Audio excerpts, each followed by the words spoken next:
ҷустуҷӯи сарчашмаҳои барқи барқароршаванда дар Амрико ва истифодаи панелҳои офтобӣ дар Тоҷикистон.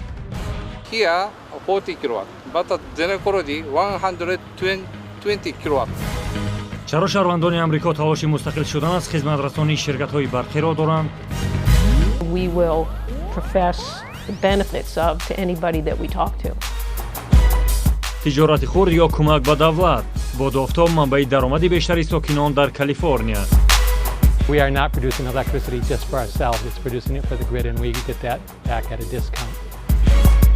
талошҳо барои пешрафт будан миёни ду абарқудрат дар ҷаҳон, Чин ва Амрико. Ки бештар аз боду офтоб энергия бояд гирад? New style wind turbines that are much more efficient, that are much larger and produce much more power. каммасрафи бештар, даромади зиёдтар. нури офтоб газу ангишро иваз кардааст. Catch sunshine and I insulate to keep what I catch.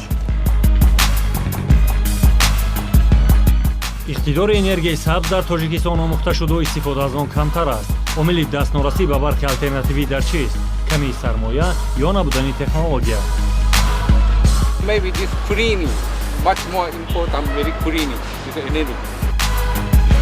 истеҳсоли барқ аз офтоб дар Тоҷикистон таҷриба шуд, аммо турбинаҳои бодӣ чӣ?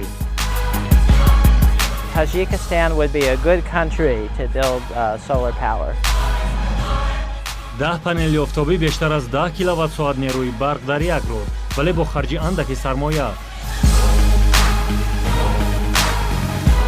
маълумоти бештар оид ба паҳлӯҳои дигари норӯшани дастрасӣ ба энергияи сабз дар 4 қисми филми мустанади «Равзана» аз 18 то 21 феврал ҳамарӯза соати 22:05 дақиқа ва пахши такрори он аз 19 то 22 феврал ҳамарӯза соати 11:05 дақиқа дар шабакаи ҷаҳонамо.